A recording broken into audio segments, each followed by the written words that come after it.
Magandang araw po sa inyo lahat at muli po welcome po dito sa inyong paboritong programa. Dear Kuya E, ilang beses ko nang sinubukang sumulat sa programa mo sa kadahilanang nalilito ako kung alin bang mga karanasan ko ang ibabahagi ko sa inyo at sa iyong mga tagapakinig. Bahagi mo lahat. Hanggang sa nakapagdesisyon ako na ibahagi ang aking karanasan sa pag-ibig na nag-umpisa lang sa isang gabi. Bago ko po simulan ang aking karanasan, pakisigaw po ang pangalan ko. May halong landi ng boses mo. Hindi ko alam ano ba yung panong landi. Mike 5'7" na tagagit ng Kabisayaan. Nangyari ito noong nasa kolehiyo pa lang ako, Kuya E. Gaya ng iba, isa rin akong tagong silahis.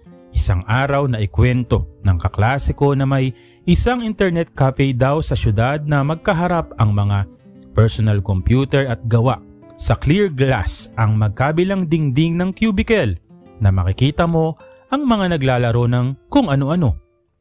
At isang sikat na paaralan na hindi ko nababanggitin dito, Kuya E, na kapag gabi na, marami daw naglalakad, nakatambay na kung may anong hinihintay. At alam na raw sa likuran ng paaralan na hindi na niya sinabi kung anong merong nagaganap doon.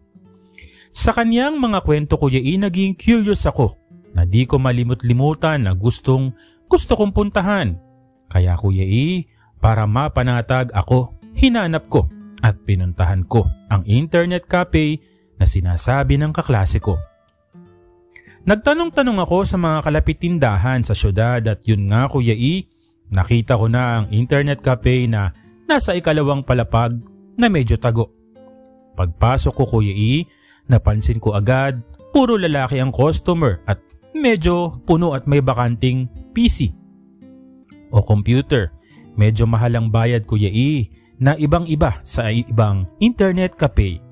At ayun nga, Kuya E, pag-upo ko, napansin ko na medyo amoy Clorox at nakatingin na sa akin ang nasa harapan ko at kitang-kita ko ang naglalaro sa magkabilang tabi ko, Kuya E. Paglingon ko, Kuya E, naglalaro sila. Pinaglalaruan nila ang kanilang mga paps. Kinabahan ako, Kuya E, dahil hindi ko alam kung ano ang gagawin ko. Kung makikipagbakbakan ba ako sa kanila, kaya nanood na lang ako ng YouTube hanggang sa nagsilabasan at nagsiputukan na ang kanilang mga paps. At yun nga, Kuya E, pagkatapos nila tumayo na at umalis na at may iba na namang umupo. Sabi ko sa sarili ko, ganito pala ang kalakaran dito. Para usan at kapag nagkagustuhan, sabay na lumalabas at pumupunta kung saan para magpaligaya.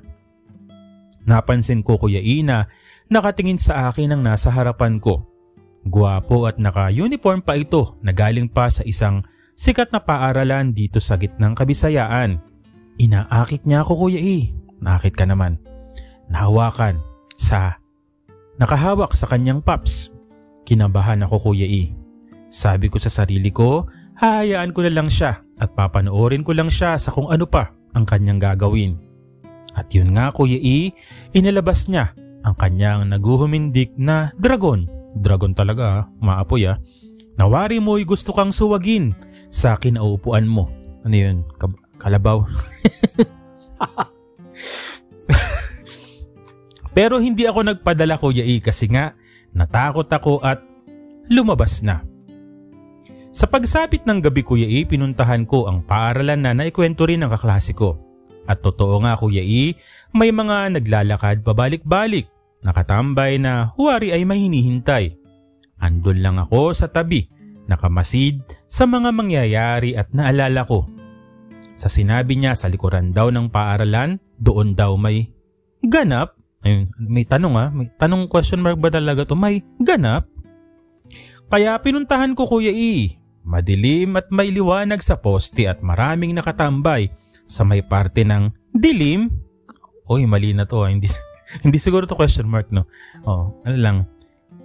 Takot ako, Kuya E, pero nalapitan ko kung anong nagaganap. Paglapit ko, Kuya E, nagsilayuan at nag-iwasan sila. At tumambay na rin ako doon, Kuya E. Gusto kong makita ang ganap na sabi ng kaklase ko. May tanong kasi. Lolo, nililito mo ko eh. At yun nga Kuya E, nagsilapitan silang muli at yun nga nakita ko. Naghawakan sila ng kanilang pops. Ang isa umupo at isa ay nilantakan ng isa at nilapitan ako ng isa. Puro isa to ha. Sa takot ko, umalis ako at nagantay ako ng sasakyan pauwi.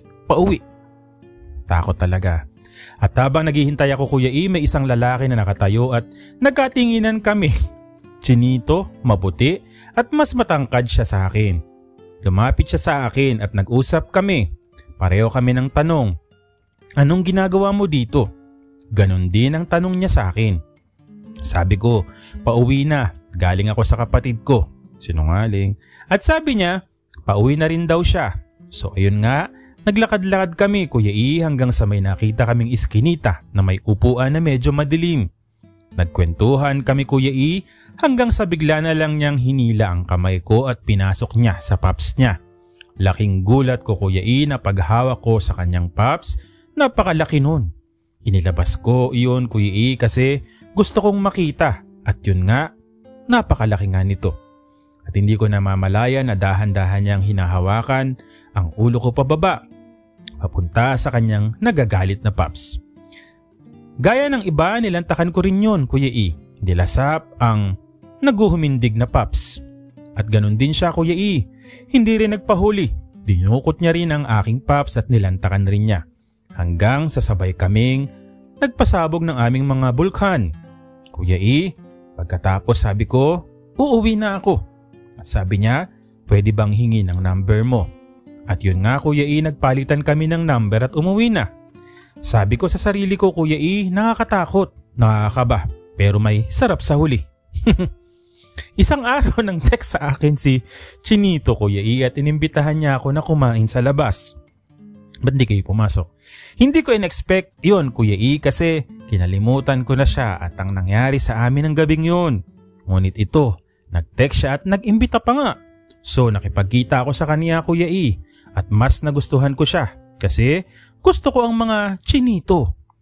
Pagkatapos kumain, uminom ng ilang bote. Nagpalabas ng init sa katawan at umuwi. Nagkita kami ng isa pang beses Kuya E at ganun pa rin ang ginagawa namin.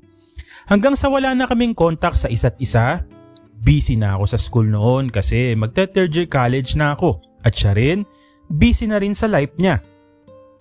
Pagkalipas ng 2 taon Kuya E, graduate na ako sa college, nagkatrabaho na rin ako noon. 2015 pala ako nagkapagtapos ng kolehiyo Kuya E. Isang araw ay may nag-text sa akin na numero lang at hindi nakaregister sa aking phone. At siya namang sinagot ko kaagad. Sino to? Reply naman niya. Ako to, si Chinito. Kinabahan ako Kuya E. Naghalong emosyon ang naramdaman ko kasi nanumbalik sa akin ang pinagagawa namin noon. 2 taon na yon Kuya E, halos nakalimutan ko na ang mga nangyayari sa amin noon. Niyayaya niya akong lumabas at kumain kami. Nang pagkakita namin, ganun pa rin siya. Guwapo, chinito, walang pinagbago na siyang gustong-gusto ko sa kanya. Kwentuhan at inuman ng kaunti hanggang pumunta kami sa bahay niya Kuya E. Di pa man kami nakapasok sa kwarto niya, sa sabik namin sa isa't isa nagpaulan kami ng halikan mula sa sala papunta sa kwarto niya. Wala na kaming sinayang na oras at nilantakan namin ang isa't isa. At sa kanyang kama naganap ang minsang naming pinagsaluhan dati hanggang sa nagsisabog na nga ang kanina pa naming gustong kumawalang mga paps. Sa pagod Kuya E, nakatulog na kami at paggising ko sa umaga, breakfast in bed na siya ring gumising sa akin Kuya E at siya ring nagpakilig sa akin na mula noon hindi ko na malimutan. Mula noon Kuya E, palagi na kaming lumalabas at kumakain sa labas. Ano ba? Lumalabas at kumakain sa labas. Kahit na nga wala nang ganap sa amin, okay lang sa amin. Ang mahalaga, magkasama lang kami at okay na kami doon. Last 2016 Kuya E, opisyal na ngang naging kami. Nagkasama kami sa isang bubong noong 2017 hanggang ngayon Kuya E, 7 years na kami nagsama. At may mga fur babies na kami na sila ring tinuturing na mga anak namin. wala na akong may hiling pa Kuya E. Masaya na ako sa kung anong meron kami ng chinito ko. Maraming salamat Kuya E at sana'y kagiliwan ng iyong mga tagapakinig ang karanasang pag-ibig ko. At sana maibahagi ko rin ang karanasan ko sa aking estudyante na ibang lahi na taga-Japan nag-aaral ng English sa ating bansa. Hanggang sa muli, nagpapasalamat, Mike. Okay? Oh, chinito. Yun o, may pa-chinito si Mike. Okay? Ano ba bang masasabi ko? Tulad ng sinabi mo, wala na akong may hiling pa para sa'yo, Mike, no? Dahil masaya na ikaw at masaya na rin ako kung anong meron kayo ng iyong chinito. At muli, maraming salamat sa iyo Mike at muli po, maraming salamat po sa patuloy po na sumusubaybay, sumusuporta, tumatangkilik, nakikinig, nagpapadala ng lihan, nagbibigay ng mensahe, nagko-comment ng maganda, kahit na rin sa mga hindi okay lang. Bahala na kayo. Muli po, maraming salamat po sa patuloy na sumusubaybay, sumusuporta dito po sa inyong paboritong programa. Maraming salamat po sa inyong lahat.